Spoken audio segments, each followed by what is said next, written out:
So we've got this cool new section we're going to do, interviewing a triathlete or someone in the world of triathlon. So really excitingly, we just interviewed Triathlon Taren. For those of you out there who are often on YouTube, which hopefully you are because you found us, would be aware of Triathlon Taren. I would say he's probably an expert or certainly a celebrity in the world of triathlon on YouTube. It's a really cool interview because it's Taren as an athlete, not so much as a celebrity or a coach. So this is our first interview. If you want to follow Triathlon Taren, links below, check it out. Well, if I could grow a mullet like that, think about how many subscribers I'd have.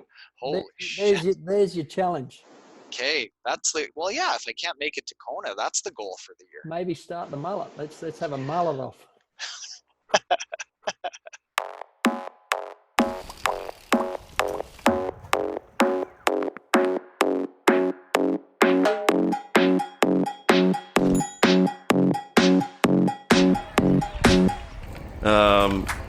So I want to talk to you as a triathlete versus the coach. That is the hat you're wearing a lot of the time now, I see. So since the filming and Amanda doing the editing, I've started to think a bit more about the interview, and what was really apparent to me was the positivity of Taren.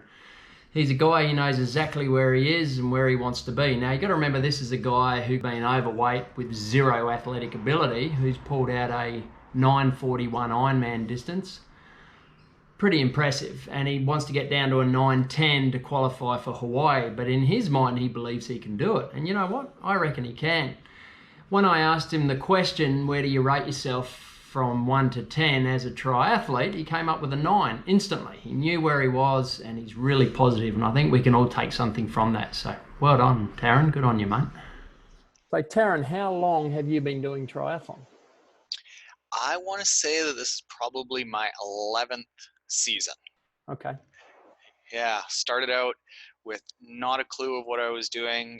I was losing weight and getting fit through weightlifting and bodybuilding, and I thought that was how people got healthy and stayed healthy. But I ended up getting hurt trying to lift a real heavy weight on a bench press, and I basically couldn't do anything. So I started walking on a treadmill one day, and then that got kind of boring. So then I would intermix walking on a treadmill one day and then biking the next day. And after a few weeks, that got kind of boring. So then I intermixed swimming in the pool, and then I realized, hey, I think I'm basically doing a triathlon, and maybe I should try one. And that's how it started. Like, chubby guy, no history of swimming, biking, or running, just figured it was something to do, and it hooked me. Yeah, great. When you say chubby guy, what was your weight back then? At my heaviest, I was 215 pounds, and on a 5'8" frame, that is not a good look. Wow. And what's your weight now, mate? I've been as low as 150 at times. Now I'm a little bit heavier. I'm around 72 kilos. Right. Mate, what's your absolute favorite race result to date? Ooh, well, Challenge Roth was something. Talk to anyone who's raced Challenge Roth, they glow about it. Mm-hmm. And it was pretty special for me because it was the first iron distance race that I ever did. Mm-hmm. And I never thought in my life that I would be able to get under a 10-hour race. And that's kind of why I never really pursued going to try to get to Kona, because I didn't think that I had the stuff in me to do it. Uh-huh. And eventually I started seeing some results that said, you know what, I think I might be able to do okay at this longer distance. And Challenge Roth was the first iron distance race that I did. I went 9:41. I saw it. And that race is just phenomenal. Like, the lineup on the hill, I had tears under my helmet, and running through beer gardens and things like that. It's just incredible. The entire day is really, really special. Anyone that doesn't need to go race an Ironman and is wondering, like, what's a good challenge to do, Challenge Roth race, like, my goodness, that's such a great experience. Mate, and you had a corker of a race, so you must have been pretty stoked with that one. Yeah, I was pretty pumped. There were some sweaty eyes at the finish line. Yeah. Taren, what's your favorite discipline? Biking by far. Swimming, I've got to a sufficient level. I've got to really work at swimming, and it's not super motivating to work for like a year to get 30 seconds faster in a Ironman. And running, I'm really not a natural runner. Same sort of thing. I've got to work really hard to just progress a little bit. But biking, that's kind of my jam. And Taren, what's your least favorite discipline then? Can I just say triathlon in general? Because the racing, if I can go outside the box a little bit, people are surprised that I don't race a lot. I actually prefer the training and the process. The race is kind of like a victory lap, with the training being the exciting and motivating thing.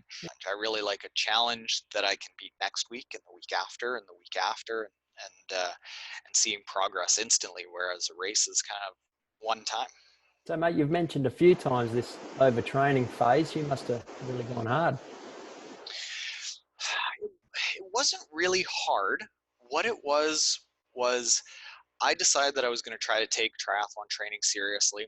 Hired a coach, really good friend, really good athlete himself, local guy, and his method that works really well for him did not work really well for me. It was a lot of moderate intensity, lots and lots of moderate intensity.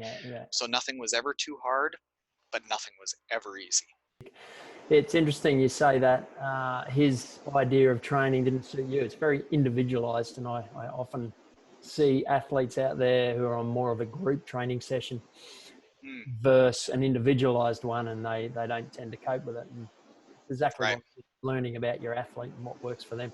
The concept of a 3-hour easy ride, non-existent. If it was 3 hours, it was 3 hours of a bash fest. Every ride was hard, every swim was hard, every run was hard. Zone 2, it wasn't until after that season that I even knew what my zone 2 heart rate was, because we just didn't even look at it. Really, really prioritize low intensity training for a really big amount of my training when it's called for. And I do not handle large volumes of moderate intensity very well. Kind of fragile. I'm with you 100% there. So, mate, do you have a coach now? I do, actually. Somebody that's on your side of the equator, Dr. Dan Plews, over in New Zealand. I worked with him for Challenge Roth. Started with him, and he did 3 months with me into Challenge Roth. Got me up to that 941. Did really well. And then we started working together again after this season. It's good. It's what I've found that works for me is lots and lots of low intensity training, and then I can handle bigger volumes. It's like I have to do low intensity in order to even think about adding in more intensity. So we did some of the biggest weeks that I've ever done back in January and February, but it was 100% heart rate controlled, easy stuff. And now we're just layering in some of the hard stuff, and I'm handling it a lot better.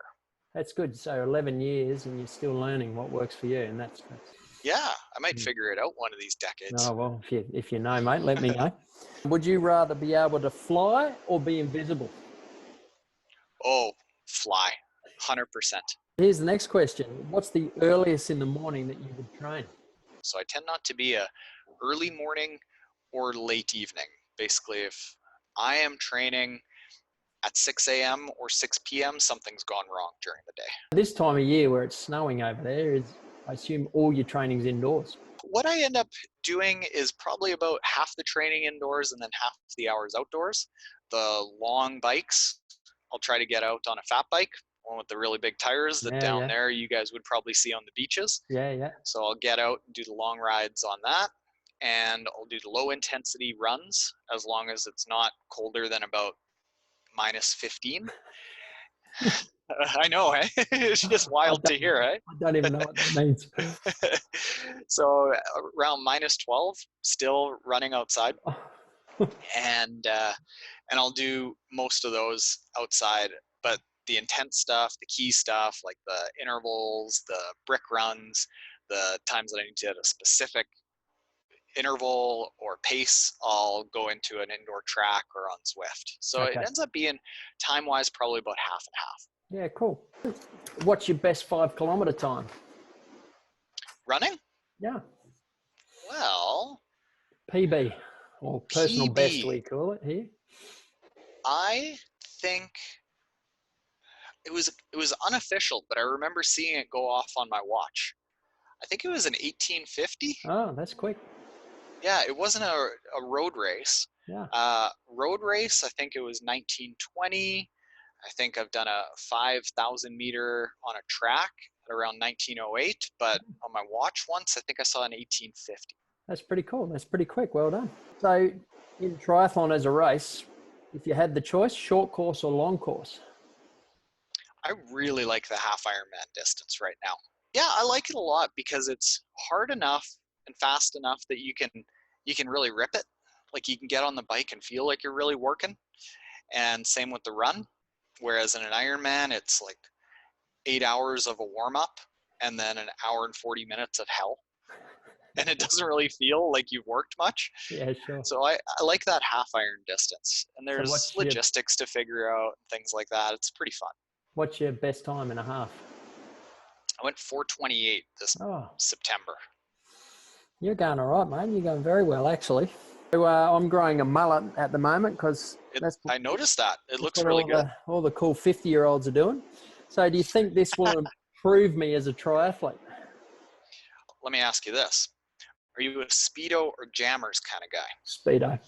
Oh, okay. Yeah, then cooler. Yeah, because if you walked on deck with a pair of Jammers, like then, yeah, like that's not gonna work. Yeah, you got work to do. But a mullet and Speedo, oh man, you're gonna be fast. Grow a handlebar mustache on top of it too. I've tried. It's too grey. I leave it alone. Man, it's that salt and pepper look. Do you listen to music when you train? All the time. I know that training purists hate that. Oh no. All the time. If I have a session that does not have music or a podcast, it would be rare. It's always music for the hard stuff and podcasts for the easy stuff. Yeah, right. Interesting. What's your average hours training per week? Right now, we're in between about 15 and 20. Oh, so high volume. I think that's high volume. And your body copes okay with that? Well, it's high volume for me, for sure. Mm-hmm. For the goals that I have, trying to get to Kona, from what I understand, that's probably about the cost of doing business. It's probably on the lower end, if anything.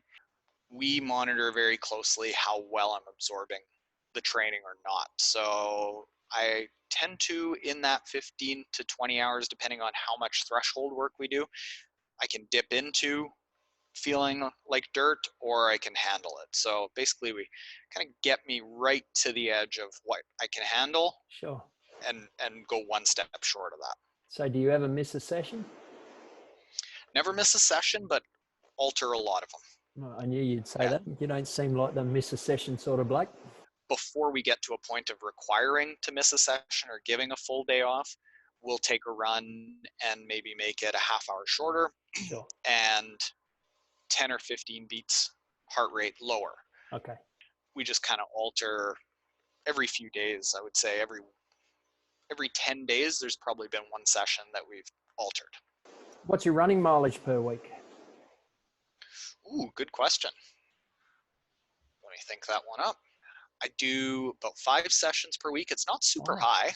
If I had to guess, in between about 30 and 40 miles. 30, that's miles. Or you could speak kilometers with me. Sure. Yeah, so we can speak actual numbers. 30 about 40 to 50. So it's in between about 40 and 60K. Yeah, okay. So you're running 5 days a week. Yeah, and they tend to be very low intensity, very short. I don't do a lot of really intense running. Lots and lots of long, low intensity work. Wow. What's your number one race goal for 220? And I reckon I know what you're going to say. It was going to be Ironman Ireland and try to qualify for Kona there. Sure. And that would be my first crack at getting to Kona. This year, I'd be surprised actually if I'm going to be able to have a key race this year. Yeah, sure. So take what I said and just apply it to 2021. Yeah, okay. So being a celebrity now in the triathlon world. Go easy with that phrase there. If Hawaii said, hey mate, here's a free entry, you don't have to qualify. Yep. Would you take it? 100%. Yeah. Good on yeah. you. People have asked me that quite a bit since I've decided that I want to try to get there. And you never know what's going to happen. Mhm. I might get sick and never be able to race again. I might get injured and never be able to race again. And or I might not have the talent to be able to do it. And if I can have the experience of racing on that stage, I will take it Yeah. 100%. What age group are you? 35 to 39. Yeah, so 940. Would Oh, that have got you to Hawaii? doesn't even get me close. Really? So what No, I've time? got to be flirting with around a 9 on that, let's say that same course.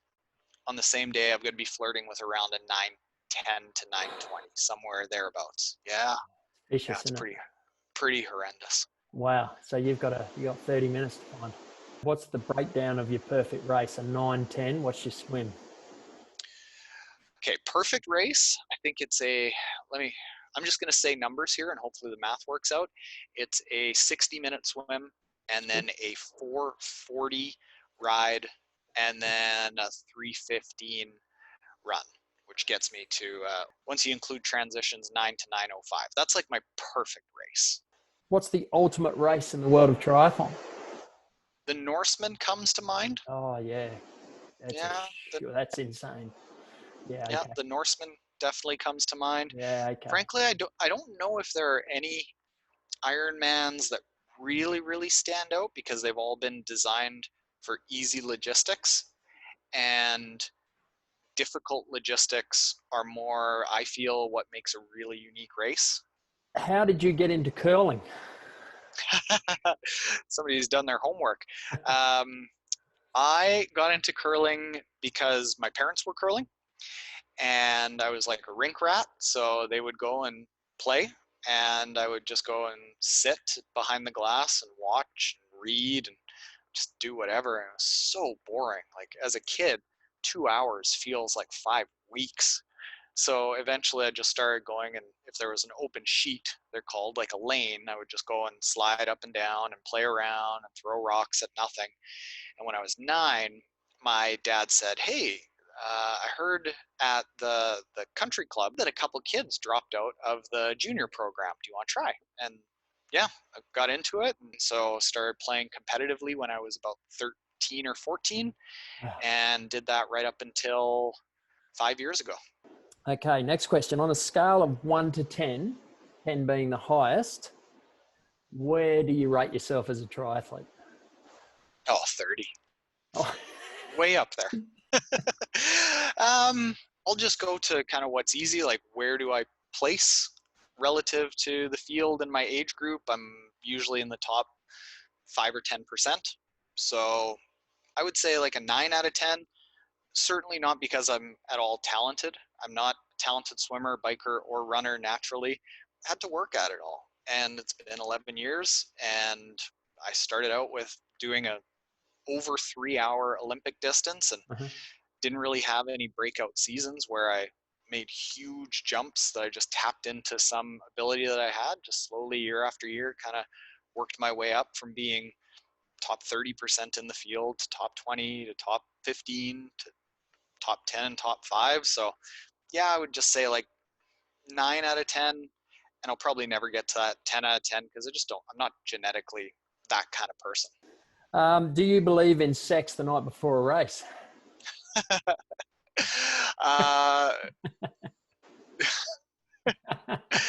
I don't think that it has a negative effect. Okay. I'll say that. Let's just put that there. So, mate, in 2021, next year, the ITU World Long Distance Championships are in Australia, in North Queensland, a place called Townsville. So I was curious to know, A, did you know? And B, is it something you think you'd try to come to? I'll say it depends a lot on Kona. And basically, I've committed in my brain and on my YouTube channel and on the podcast that my next goal is to get to Kona. And when I have a goal, I tend not to be a very welcoming person to a lot of other ideas. Well, mate, it's in September, so it's not a great time. Yeah, especially if Kona is around. But I've thought, what happens to my brain and my motivation after I hopefully qualify for Kona, whether it's this year, next year, or 3 years from now. And I've thought that instead of choosing trying to go back to Kona or things like that, I would go and race for experiences. So I would race these long course challenging events, these iconic events, Norseman and the long course world championships and things like that aren't necessarily just chasing an all-world athlete status or trying to get back to Kona. I'm certainly the kind of guy to go and take on some different challenges. Next question, were you destined to become a triathlete with a name like Taren? For example, swimming Taren just doesn't roll off the tongue as well. You know what? I thought about that, and I'm really lucky that my mom didn't name me Steve. Like, who would listen to Triathlon Steve? This wouldn't work, would it? No, wouldn't work. Tell me something about yourself that no one would know. Well, I would have said the curling thing, but you took that from me. But I threw this out yesterday on Instagram. So Jake Birtwistle, he started bouncing a golf ball on a golf club while he was standing there. And he's like, I got to 35. Can anyone beat me? And I was like, said to my wife, Kim, we got to go win a challenge, because I golfed a lot as a kid. Wasn't really talented about it at all, but I could bounce a golf ball on a golf club for hours, like literally hours on end. So back and forth through the legs, and then I walked down to the end of the street, and I think I got to 165 before I started trying to show off, and that would be a useless talent. Well, mate, it's an impressive talent. I can't even use these talents for evil. Did you tell Jake that you beat him? Oh yeah. I said Jake got to 35. That's adorable. And congratulations on 100,000 subscribers. And your wife Kim, you guys work together on this channel and everything else. Is that right? Making a living out of our pajamas and spandex. Yeah, that's it's a pretty good gig. She's got a tough time with the boss. He's a little bit of a dick sometimes, but overall, it's kind of neat little lifestyle. I always tell this story. When I first started and I had like 8 subscribers, a friend said to me, you could get YouTube famous. And I was like, who's going to want to watch some chubby, blonde, untalented triathlete on YouTube? And somehow people just kept subscribing. So it still astounds me. Just say some things about triathlon a couple times a week, and somehow people are interested in it. So, mate. Well, Taren, thanks again, mate. Great meeting you, and I look forward to seeing more of your videos. Yeah, thanks for having me, Tim. No worries, mate. A big thank you again, Taren. Really cool, really enjoyed it. Just remember, if you like our videos, which of course we hope you do, then press the subscribe button below. We're at 145 subscribers, which is really exciting for us at the moment. But if you look at Triathlon Taren, he's got 100,000. So we could only dream of that. Cheers.